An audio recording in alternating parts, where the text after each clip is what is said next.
Have it. I pledge allegiance to the flag of the United States of America and to the republic for which it stands, one nation, under God, indivisible, with liberty and justice for all.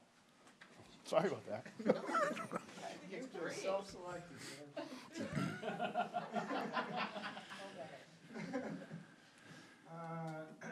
all right, do we have any changes to the agenda? Yes, Mr. Chair, I was hoping we could switch around new business and continued business and tackle the annual organizational matters before Rich gets into his presentation.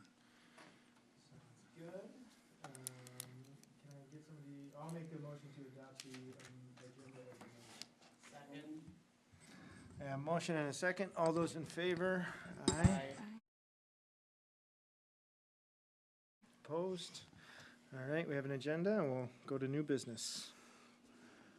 Consent first. Oh, yeah, consent. We'll go to consent first. Anybody have any questions or comments from the minutes of the October 23rd meeting? Otherwise, we'll take a motion to... Motion to approve consent agenda. Second. Motion and a second. All those in favor? Aye. Opposed? Consent is approved. No public hearings, and now we'll go to new business. Awesome. So, two separate items to address, really. The first being designating the chair and the vice chair for the EDA in 2026. The current chair is Josh, and the current vice chair is Amanda. So, who would you guys like to take those roles on this year? I mean, it felt like, you know, you were implying something. I think maybe you would like it. I mean, if you want me to do it, I'll do it. I mean, it's the same as. Well, and remind me, this can be anybody on this Yep. our committee as well, so. Somebody else. Any of the commissioners, Yeah. any of the voting commissioners. So. Okay.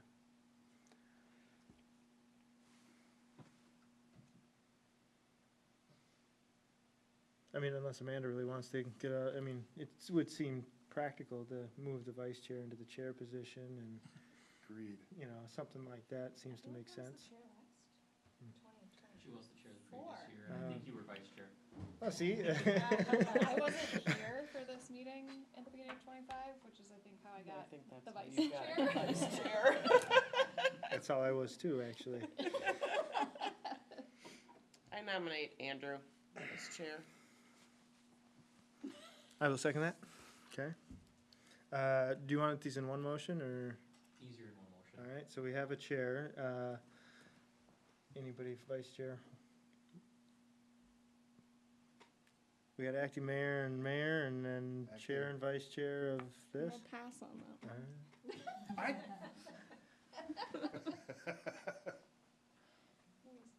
Kate's eyeballing me. She wants to do Yeah. vice chair. I Yeah, nominate you know what? Kate. Because I I voted nominate you doing you. this. Right back at you. I nominate That is a you. motion to have All Kate do right. vice chair. She will willingly I accept. will do that. Okay, so we have a motion. We'll say Kate made the motion for Andrew and for herself for the chair. I'll second it. All those in favor? Aye. Opposed? Excellent. Awesome. And the second piece to this organizational matters is just scheduling the special meetings for the year. Staff laid out in a memorandum and resolution the recommended dates. Tom and I came up with them just based on what makes sense with city council meetings and work sessions later on in the year. And I know last year when we all tried to come up with dates, we all have such different schedules, it just became convoluted and too difficult. So I would recommend approving the dates as is, but feel free to make changes if you'd like.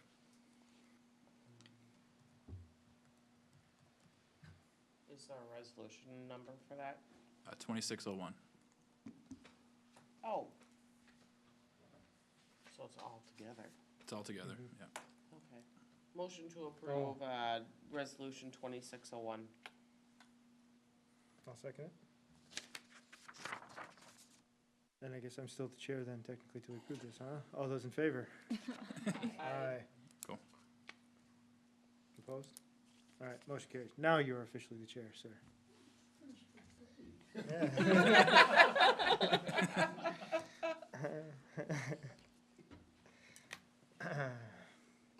So then what, we're gonna go to Yes, sir. now?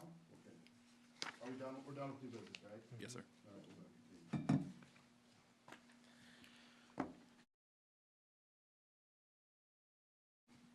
Your time to shine. All right.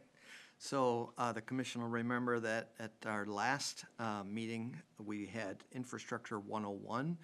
We talked about all the various components that make up the city's infrastructure system that are needed for development to occur. The sewers, the water pipes, storm sewer, roads, all that stuff. Now we're going to talk what it means for different areas or groups, parcels or groups of parcels around town, where it's available, where it's not. So just see if I can make this work. I don't know why it's not. How do I advance my slide when I'm sharing? Arrows, maybe? Right. It's dead. Pause. Just click it, maybe? Right click it, or left click it. There we go. Yep.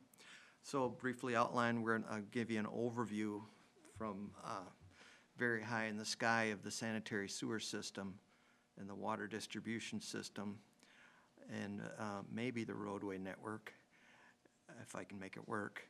I do want to talk about urban versus rural section. That'll come up perhaps later.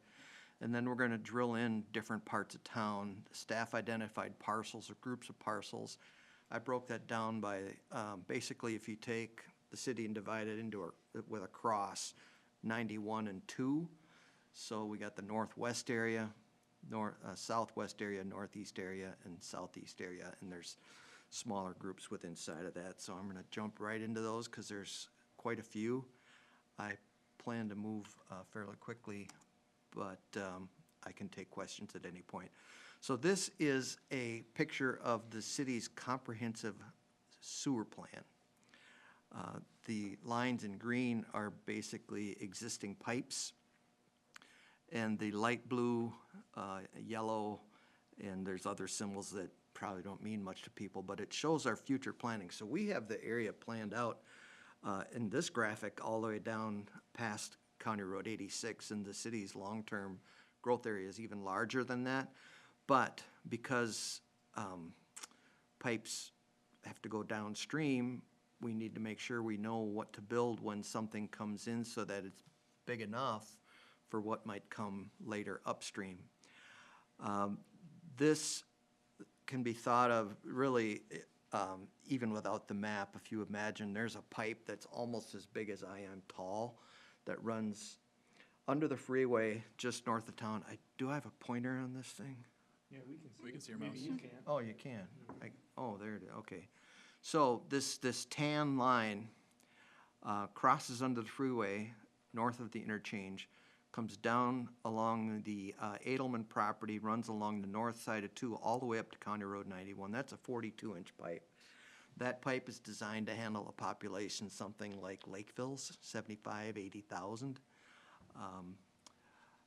And then from there, the other pipes are all city pipes. So that pipe is owned by the Met Council. We don't control it.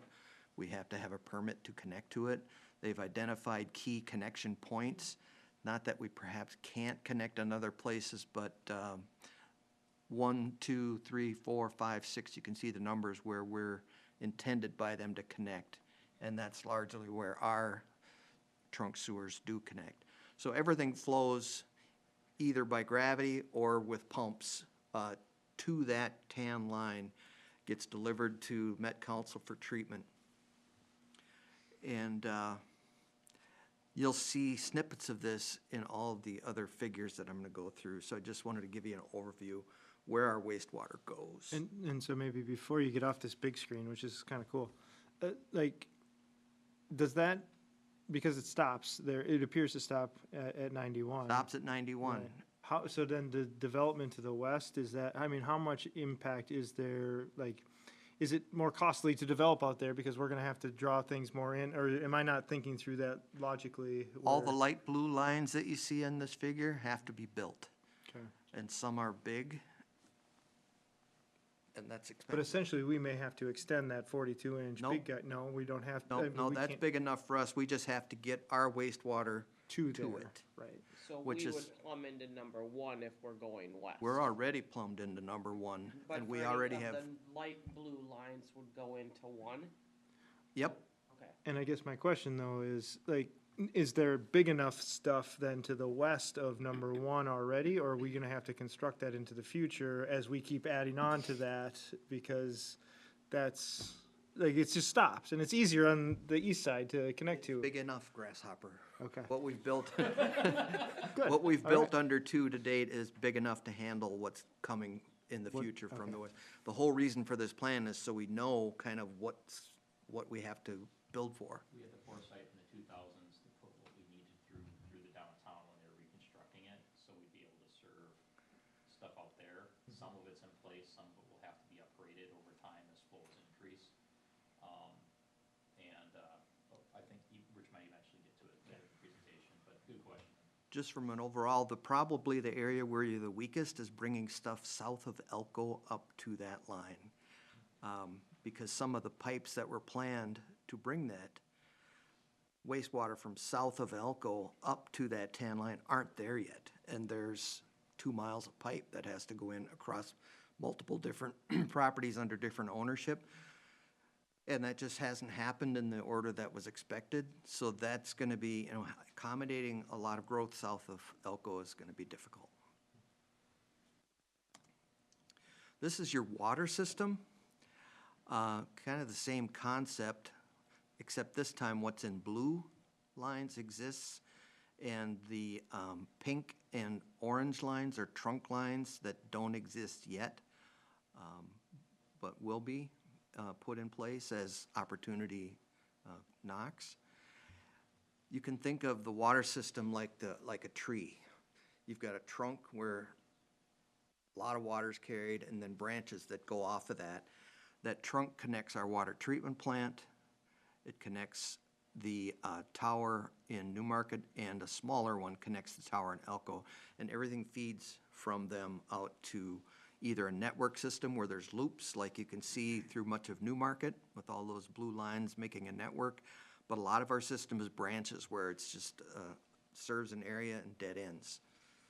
Well, and our goal over time, of course, is to create loops, because that just doubles the amount of water you can carry, and it gives you redundancy. So am I reading this correctly? All of south of 2 on 27 and south of 2 on 91, that is considered orange, so those all need to be built out yet? What that orange blob around Elko means is that that's Elko's pressure zone. That's higher terrain, so we can't serve one pressure zone from another without special equipment to either boost the pressure or decrease the pressure. Elko sits on average roughly 50 feet higher than the rest of the area around it.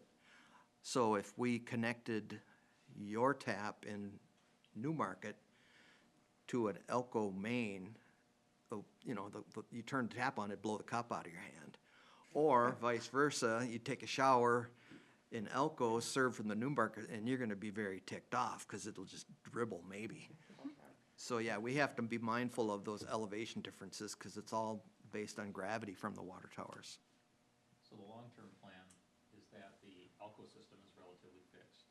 It'll be isolated, and the intent is to serve the rest of the community, even as it grows, off of the Newmarket pressure system. Yep. So we'll have at least 2 pressure systems in the community going forward. And while we have an interconnect, so if we had to, for emergency purposes, if we had to push water from Elko to the Newmarket side, we can, you just can't go the other direction currently. So Rich, the industrial park is served off the Newmarket pressure zone, correct? That's correct, yep. All right, a lot of territory to cover, so I'm gonna go right into these areas. Oh, this is the city's overall transportation plan. You can see the county roads with their shields, so you can identify those. You see 35 on the east side. The salmon-colored lines are existing major collectors. That's a solid line. The dashed salmon-colored would be future major collectors that we implement with development. and then the light blue lines represent minor collectors. And I think I touched on the differences in those last time, but if it comes up, the main difference is that private driveways are typically not allowed on major collectors. Those roads are for moving traffic and not for local access. Now I gotta figure out how to get back to my, So, quick question, I see the orange dotted line here for the new development going in by the school, right? Is that Yep. over by the school? yep, so So that's gonna be a 255th. major collector road, Yep. but aren't there going to be houses off of that then, and you There just will, said? but they have to connect to roads behind them. They Okay. can't front and connect to these. These serve only streets. So this will run all the way through, and then the other roads will come off of, okay. Yep. The idea is to not make everybody have to go down the county road to get through town. Right, right. Because that's a county preference, because it just means they gotta build more and more and more. But it's also better for our residents to be able to move back and forth without having to go down to that arterial, which is County Road 29127. So urban versus rural section is important because we made a policy decision several years ago that we were not going to require major collectors to be urban sections if they already existed, which many of them do because they tend to follow existing township roads. If you think of Xerxes or Dakota. So a rural section is in the lower left. Basically, it's a 2-lane paved roadway with some shoulder and ditches on each side. Urban section, you can see a picture in the upper left of 255th, up north of the school. Tends to be a wider road, curb and gutter, storm sewer, boulevards. There will be a trail and a sidewalk on each side as development fills out. I also shot a picture of a local urban section. This is just in a neighborhood where you'd have driveways, curb and gutter, sidewalk. This is, the urban section's what most people think of when they think of living in a city. They have a street like that, more than a street like the rural section in the lower left. But it's not only a cost factor, but with a rural section for a major collector, you typically don't need parking because your goal is to move cars. We make a requirement for developers that are gonna use those and create a rural section on a major collector. Has to be wide enough so if someone's car dies or they have a flat tire, there's room for them to get over, but there's still room on the roadway for 2 lanes of traffic to get around them to keep moving so it doesn't stop traffic. But we don't design it for parking. And the other benefit is stormwater. We don't have to have stormwater pipes, catch basins, ponds, and treatment systems. It goes into the ditch where it's treated just like it is today, so it's an existing condition. And research at the U of M showed that ditches are pretty effective for stormwater management. So we decided to take advantage of that and not go full urban section on all of our major collectors. All right, just a little bit, for each of these areas, I'm going to suggest a color. So green means the infrastructure that's needed, sewer, water, and road, is in place for development at the boundary of the area, not through it. The developer would still have to build everything in it, but at least it's at the edges. Green does not mean easy. There are cases where green is assigned, but sewer's on this corner, water's on this corner, and the road is down here, and they have hundreds of acres to try and connect. Somehow that all has to come together for any particular building to go in. So that's all green means. I don't want to give the idea that it just means it's, ready to snap up and throw up a building. Yellow means infrastructure is ready, but there's challenges. It could be a gap where nobody lives or owns or is not going to develop in the near future. So to get from the development area to available utilities or roads means someone's got to fund that gap. Our policy typically is that that's the developer. If he wants to do this bad enough, he'll have to pay that cost. But there can also be complications with oversizing or lift stations, things that are challenges that'll have to be overcome, usually overcome with money. And so then the discussion is where that comes from. Does the city have a piece of it if it's oversizing lift stations, stuff like that? What can the development afford? So it just slows things down. And then red just means simply that the infrastructure is not in place and they have to wait for downstream property to bring it through those properties so it's available at this particular property. So that's what those colors will mean. And at the very end, I have a map that shows them by color so you can kind of get an overall. So northwest Blanchard property, this is down on the corner of 91 and 2 where the statue of the horse with the cart, I think that's the property. This is yellow, and it's yellow because to serve this, a big trunk sewer has to be extended along 91 to the north. There's sewer may be available for a small part of it in the northwest corner out of Parkway Meadows. Water's available at the northwest and southeast corners, but they do have to bring a 12-inch trunk through the site and up 91 if they're the first in along that stretch. And then, of course, roads are available, 91 2, there's access at J. Roberts. And then there's access at James Parkway, and those roads would have to be, those connections would have to be made with the development, which are expensive for, it's a big piece of property, but a lot of infrastructure relative to that size. So I'm giving that one a yellow. Northwest number 2, that's the Zwaber Farm. To the north, across, if you're familiar with where the Public Works facility is, across 91 from that, all the way up to 250th. So this is a pretty sizable piece of property. And it's I called it the Zwaber Farm. I think this probably encompasses more than that parcel. I'm not exactly sure. But this is a red. They're gonna have to wait for trunk sewer to come all the way through the Edelman site, which you'll see on a later figure, before this is ready for service. There's nowhere else to take the water at this, or the sewage at this point. There is water available at the southwest corner, but there'll be a lot of trunk work that has to go in with that, especially for a parcel that big. So I'm gonna go with red on that one. Northwest number 3, I understood this. It's shown on the city's figure as a real small piece, but I think it's intended to be all the way up to James Parkway, so it included Winkler property and the city property. I'm calling this yellow, and that's because one can't develop without the other. Well, I suppose the city's piece could, but it's pretty small. The Winkler piece can't develop unless the city brings sewer up through its property to that Winkler site.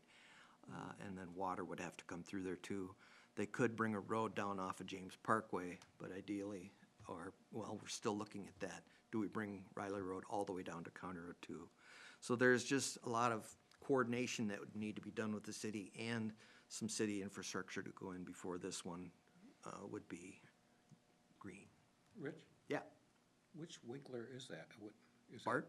I'm sorry, I'm just trying to place that property. Right So you know across where the city well is, number 3, there's a playground there up on James Parkway at the end where they just took off with Parkway Meadows.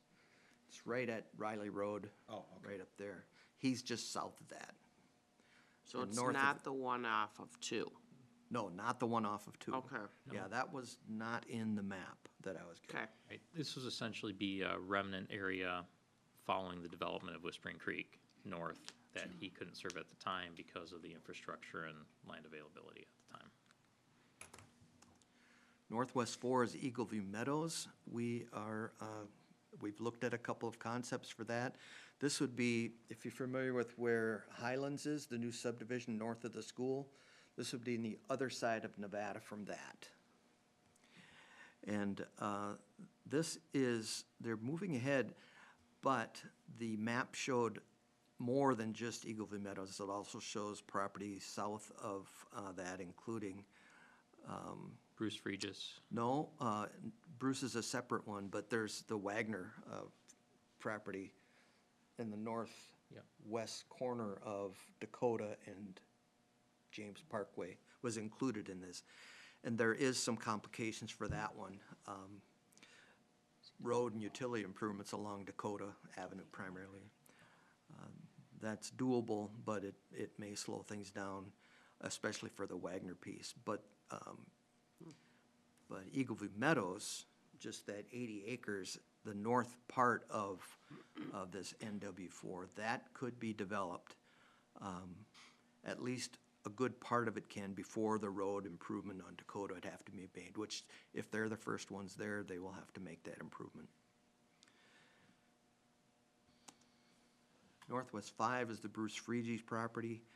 That is green because the south half can be served by sewer in James Parkway. The sewer along Nevada is actually a force main. They can't connect to that, so they would have to wait for sewer to come through Eagleview Meadows down to the north side to pick up the north half of this property. So yellow, they could build part of it. Whether they'd want to while they wait for the other, I don't know. But this will be green once Meadowview, or Eagleview Meadows is built. Northwest 6 is the Charles Freege's property. That's the farm on the northeast quadrant of 2 and 27. This requires a lift station, requires a lot of force main along County Road 2 to serve it.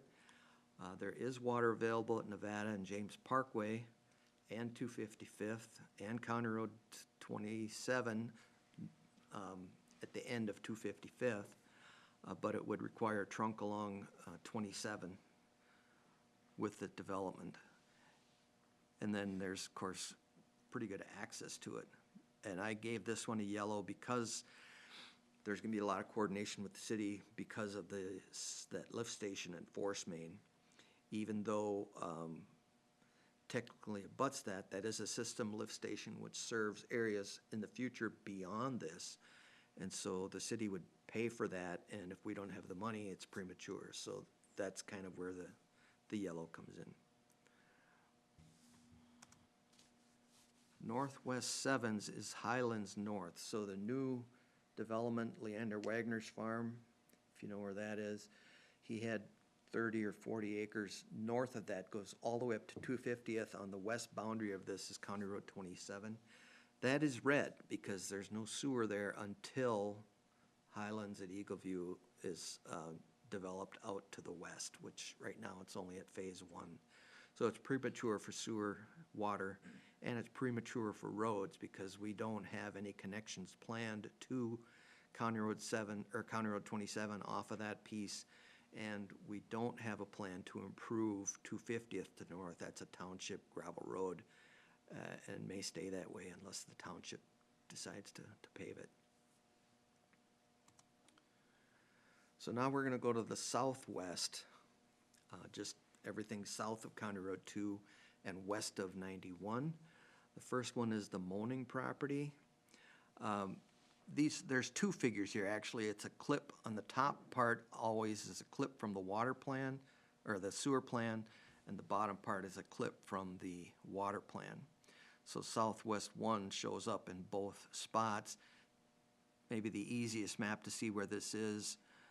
You can see this little blue line here by the P.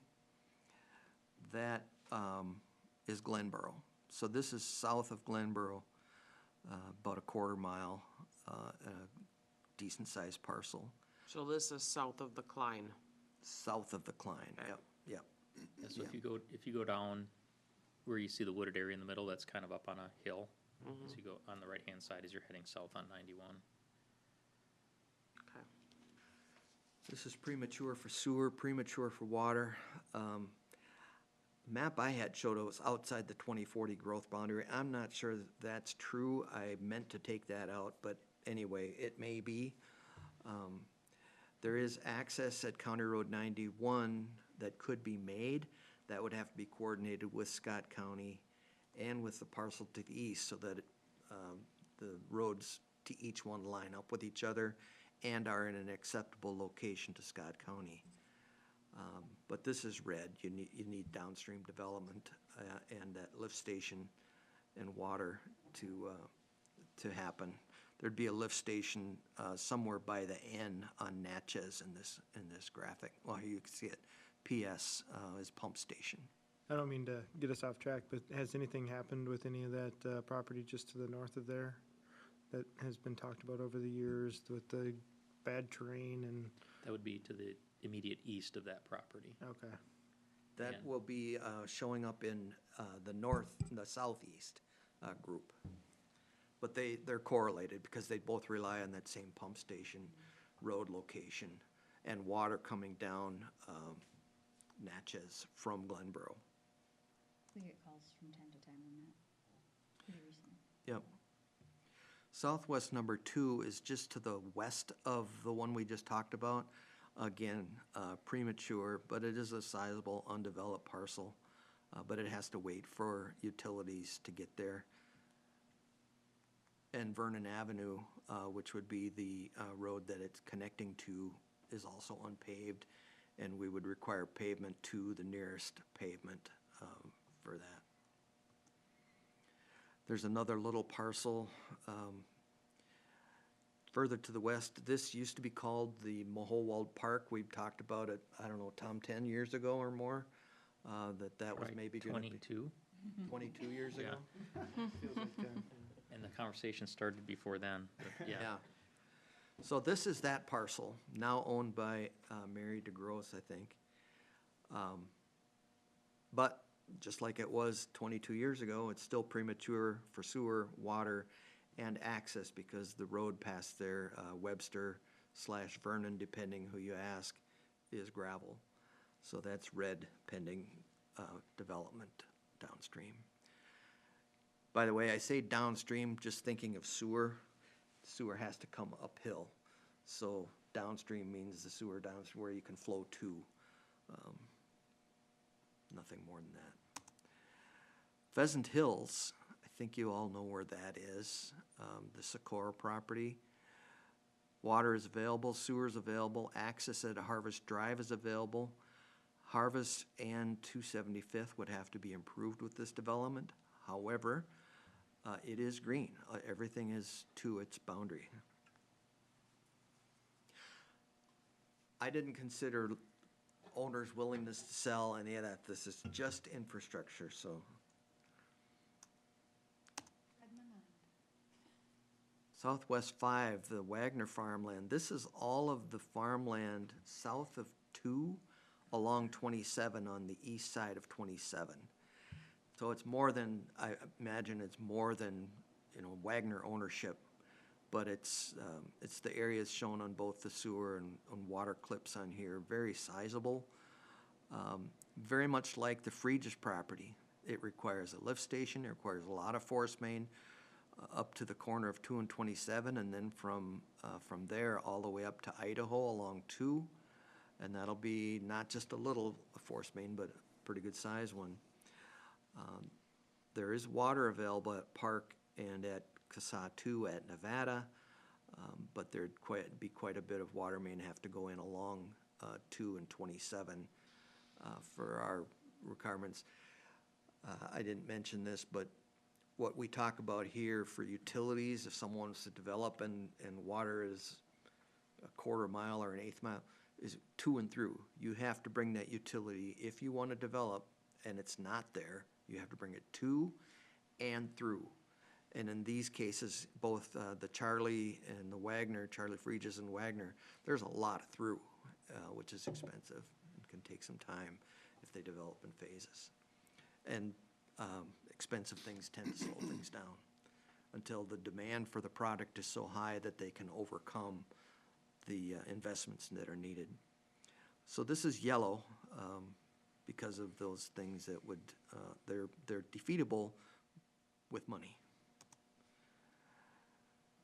Northeast, now we're moving over to this part of town. The Edelman property, I think you've all heard about this before. The outline of it is shown in both figures with a sort of blue hatching on the sewer and green hatching on the water. Sewer is available for the portion in the southeast And for the entirety, there is sewer available at number 4, our connection point number 4 in the Met Council system, for the whole piece. But, so it's 2, but there's a lot of through. And their entrance is on 2 opposite, at point number 3, kind of opposite point number 4. Point number 3 is not deep enough to serve the whole thing, so they could get a part of it. And then their water is way over by Newton Circle, so there's quite a bit of disconnect where they are, but there is infrastructure to every boundary, so this is green. Northeast 2 is just to the west of that, the Deutz, Jones, and Runke properties. If you start at 91 on the north side of 2, you've got the Runkes, then Jones is the next parcel where the N in Northeast 2 is, and then the Deutsch property starts kind of where the E is and goes over to Xerxes. There's sewer available for portions of this NE2 area in the southwest near the end of our interceptor, the tan line, and there's sewer available for a portion of it at 2N. Our comp plan calls for those, doesn't contemplate those being deep enough to serve the entire parcel. So that actually was intended to need to wait for sewer to come all the way through the Edelman property before this whole thing could be developed. They may find workarounds for that. I think they're already looking at that for the Deutsch property, whether they put in their own lift station rather than a city lift station, or they can design the grades such that they can get it to 2N on the map. We don't know that yet. So I gave it a yellow rather than a red because there may be some workarounds, and I know they're already doing that. Water is available that runs right, if you look in the bottom figure, there's a big fat blue line right by NE2. That's our main feeds to both Elko and Newmarket from the treatment plant, so there's plenty of water there. And then access, of course, is in place with France, a couple of other unnamed access points, and then at Xerxes. Northeast 3 is the Ray Deutsch property. That's north of what we just talked about. This would be property that's just to the east side of where our Public Works campus is. And this is red. There's not sewer available there. There is water available at the southeast corner. If Nevada was, Xerxes was paved, I put the wrong street in there. If Xerxes was paved that far, they would have access, but it's not, and I don't know that it will be anytime soon, unless somebody really wanted to develop this. But again, sewer is an issue, so that one is red. Last quadrant, southeast. So this would be, if you think of windroses in the southeast over there. Southeast 1, this is south of Boulder Heights, down in Rice County. If you look at the figures, you'll see that curve in County Road 86. You probably all can picture that in your heads. This would be just south of that. And it's premature for sewer. It's premature for water. Access at 86 at Beard is available, although we are reviewing that Beard alignment if it's what we really want for the long term. It's a horrible intersection because of the sight lines and the grades. So that one is red at this time. I will say, my kids grew up believing that that is our road. We adopted that highway, that portion of road, so they see the sign and they think it's our road. So anything you need us to do to help facilitate development down there, just ask my kids. They think they probably have some influence. I don't know if $5 million would touch it, but we could start there. Southeast 2 is, again, south of 86, but this is over, if you drove down 91 and drove right across 86 into the field, you'd be in Southeast 2. That's where this is. Again, premature for everything. Even the access, there's no collector road into there, although we'd probably line something up at 91 and try and make a connection to another Rice County, or whatever that township is down there, there'd be a little S-curve. So there's some complications for roadway even, but there's just nothing down there to serve that at this time. Southeast 3 is Boulder Heights South. There is sewer at Oxford, which is at the north end of this SE3 area. There's water at Oxford. There's access at Oxford. The Beard and 86 connections are under review. I'm giving this a green because it is developable, although they may not be able to develop in its entirety until we sort out what we're gonna do with that Beard 86 connection, which may have to swing over in through this site, but they do have some space they could do some development. Southeast 4 is just east of Pete's Hill. Technically, this is premature for sewer, but again, they may be able to do a workaround for at least a portion of SE4. They may be able to look at some sort of pressure sewer system like we did up at Woodcrest, or maybe a lift station of their own if they really wanted to develop this. There's water at Pete's Hill, that little green stub that ties in, blue stub, I guess, on the water map over in this corner. And There's just for water available. clarification, when Rich says a lift station of their own, it would still be a city lift station. They're just footing the whole cost for it.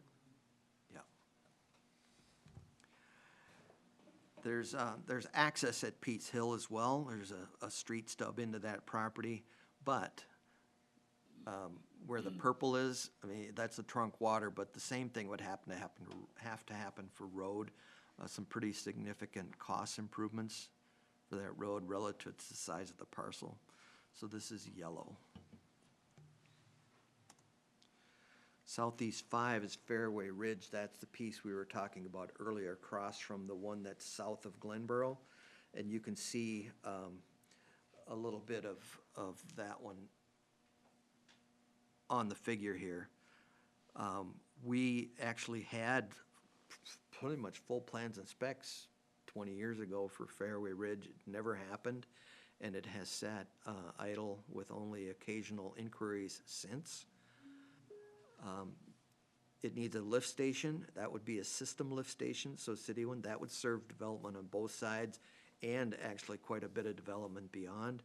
It needs trunk water along 91 from Glenboro with a pressure reduction system, because that SE5 is on should be on new market pressure, but water is only available from Elko pressure. So there's a special valve we put in a manhole, and it kind of slows the water, reduces the pressure so that people aren't, having pipe leaks and unpleasantly high pressure. So there's no downstream development that's really gonna happen. So this isn't red, but it is not green because it's not at the boundary. So I gave this a yellow because there'd be some city involvement and coordination and city infrastructure that would be put in to pay for this. Southeast 6 is what we call the DeGrosse property. You drive by it every day. It's at France and at 2. It's a big piece. Sewer is available at Xerxes and 2. There's a stub from that interceptor, Met Council interceptor line, that tan line. There's a stub underneath 2 in Xerxes that could be dug up and connected to and extend a trunk through this site to get sewer. So it's available, doesn't mean it's easy. It's under, Xerxes is probably our highest traffic street that the city owns anyway. There's water available along 2 and along France. There's access at France at Marketplace, and there's a existing access built into County Road 2 when they rebuilt it at a quarter-mile point. You can see the outline of it in the background maps here. So this is green. Again, green doesn't mean easy, but it is green. Southeast 7 is the Klein property. If you go from the DeGrosse straight east, right on the south side of 2, there's a farm there that, again, you drive by every day. This is also green. There's sewer available at that same stub. There's another stub kind of in the middle of the property under 2. There's water available along 2. Remember I talked about the tree trunk? One of our tree trunks runs right by this property. And then there's access at Xerxes, and then County Road 2 at the frontage road, there'd be access allowed for this site. So this is green. Southeast 8 is the Edelman Wagner. So this is the Edelman property south of the trailer sales and the, what's that, camper place? Niemeyer's. And you can see the, in the northeast corner of it is Newton Circle with that development. So, you know, it encompasses maybe more land than just what the Wagners own, but, you know, just because that's the main ownership. There's sewer available at Logan. There's a stub under the, under County Road 2 to the Interceptor. Trunk water main runs right through the site because that's how we serve the industrial park through this site, and it goes under the freeway and then into in the industrial park. And then access at Logan and at Irving if Irving would get paved or they pave it. So there are access points. So this is green. Finally, there is a small parcel south of the industrial park that is green. There's sewer available at 265th. We made sure to have Ryan extend a small force main down to pick that up. It would be pressure sewer. They'd need to put in, like we did at Woodcrest, a small pressure station. Depending on the use or a bigger station, it would be sized for that building. But a 2-inch pipe can handle a fairly good size building. There's water available at 265th. There's access at 265th. So this one is green. And that was it. There's a roll-up. All of the parcels we talked about are colored here. I had GAS measure the acreages of the parcels, and I added up the green, the yellow, and the red. So we talked about a lot of yellow and a lot of red. Yellow is the biggest, but there is a lot of green acreage there. Large areas can take time to develop because to drag all the utilities where you need to, you have to have a fairly good-sized project to justify that. And this really, I think, tells the story that I was going to tell. Be happy to take questions or if staff wants to add anything to it. I guess the big thing is, those are the physical aspects, but the money is really what it comes down to. And when you're looking at some of these properties, these gaps, where Rich is saying, oh, you can get to it, but you gotta pull from here over here, or you have to pull this across the property. Those are what we have talked about in the past as being the first in costs, where there has to be enough market. The profit has to be there to incent somebody to be able to make those initial investments to open areas up. And I'll look for Rich to correct this, but one of the things that I think at a very high level is we're eating up or have eaten up most of the properties that are easy to develop, meaning that we can just attach onto core trunk infrastructure that's already out there. And we're getting to a point or approaching a point where in order for the city to continue to expand or develop, there's going to have to be investments in that trunk infrastructure. It's not just the developer. That trunk infrastructure is a piece that the city has. And so our financial capacity to be able to fund that is going to become critical in the future as well. And if we don't have the money, then the developer has to pony it up, but then it becomes less financially feasible, and you have the chicken and the egg that goes around and around. As we look at development, I don't think this just is the whole story. Just to use an example, if you look at the Socorro property, which would be SW4, we know that even though there's infrastructure available, there are complications related to covenants which limit the access to the property, and so on and so on. And also, as we know, three legs of the stool is you have to have practical availability of land, meaning somebody wants to sell it. So, for example, you might talk about the Wagner Farm. I have not heard that Tim and Emily are looking to sell the farm anytime soon, for example. So, so those are all elements. So this is just one facet of the full puzzle and just another piece Just sent of. them a text of the screenshot of that. I'm like, you guys are selling? Just to mess with them a little bit. Oh, thank you. I'm not taking that call. I'll have Stephanie direct it directly to you. So at the end of the day, this is just one more piece of foundational knowledge to build the full picture when we start getting into talking about strategies and goals down the road here a little bit. Well, and I think, too, you know, as we talk about comp planning and all that stuff, like overlaying this with where this is and what zoning and whatever, because, you mean, it's cool to see some of the agreeing. And I know it's not because it's easy and simple, but there's a lot of potential for commercial along that too there. So then we got to think about, do we have the right balance of enough green that's commercial, enough green that's residential, enough green that's industrial? I mean, those types of things we can start thinking through. And maybe some of those yellows turn to green because there's going to be more demand for residential or whatever other use it might be. But Or some build it and they will come decisions by the city council. What percentage of developments have developers paid the lift for this lift stations? It depends on where the lift station is. If it's a lift station that serves, we have to have it regardless to serve our ultimate build area, the city pays for that.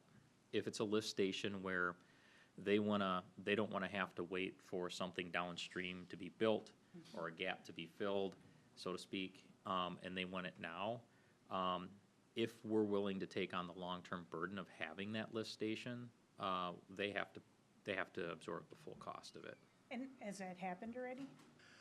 Years ago, I think the Carter Street station is probably that, because that is designed to go away at some point or to be rerouted.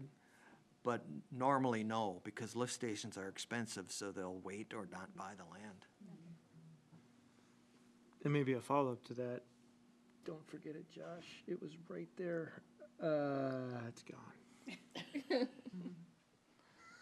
Say in the last decade, it's there's been 2 lift stations constructed at, in the Boulder Heights area, and then one out at the Highlands. So Boulder Heights is actually, they that. paid for that one because, That was one that they couldn't wait for stuff to come south and from the west, so they wanted to push it a different direction. So we didn't plan for it, so Boulder Heights, that developer had to pay for that lift station. Okay, and how much is something like that? $250,000 bucks. 300,000. For a cheap one. Current state or? And so my question was, do we have like a policy or a guideline or this is when we will not pay for it? I mean, is there like a good thing for developers If to it's think on our about? comp plan Okay. map, that's a system lift station. We can see it, and it was put there to serve larger areas than just that immediate parcel. No, is there a So written basically, that's the decision. If it's on our map, that's a system lift station. Not specifically. If no. it's This is something that practice. could be served a different way if they waited, it's their cost. So that'd probably be the case in the Deutsch, if they wanted to put in some kind of a lift station to make that developable, that would be their cost under our current policy. So I mean, I guess, I think I would love, or not love, I would consider having some more clear definition around, I mean, and if that's it, then that's it, but just so that they know. And maybe we're not getting those questions, maybe we're not getting those concerns, but if we do start to get those things, we may need to firm that up a little bit. That'll come up in the first time we meet with them, we tell them that stuff.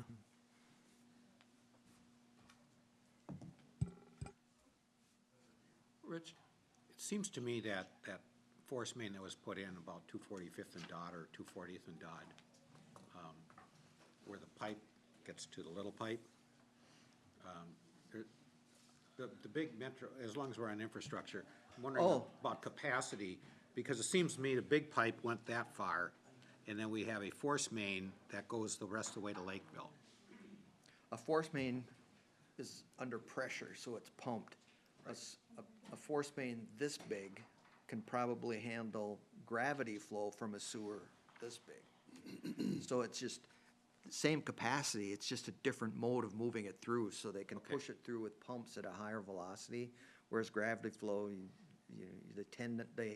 they're not flowing full, they're usually flowing with, because there's fluctuation in the amount, whereas a pressure pipe can just handle more, for the same, for a smaller diameter. So we don't have a capacity issue as we go Nope, along? there's not a bottleneck, And that will no. never be changed? No. Okay. I seem to remember some of that discussion with Lakeville wanting us to not grow as fast as we might, and therefore I thought there was always a capacity crunch at that point. Okay, Nope, good. we're good all the way to the plant. Whether they have to switch out pumps as flow increases or something, but the force main is sized to handle what that gravity can deliver it. So that will take us out to the full 42-inch? Yep, yep. Good, okay.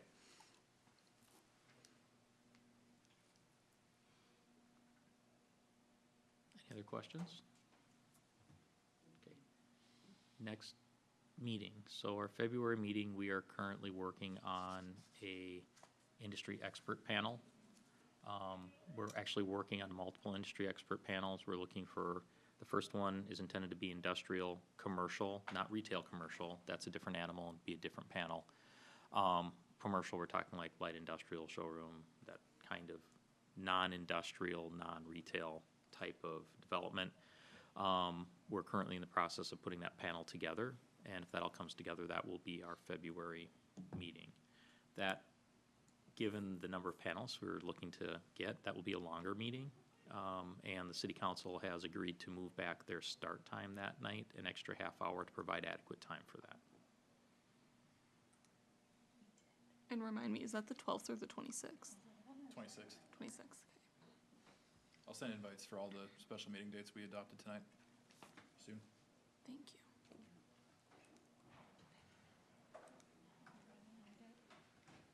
Does that wrap up Rich's stuff?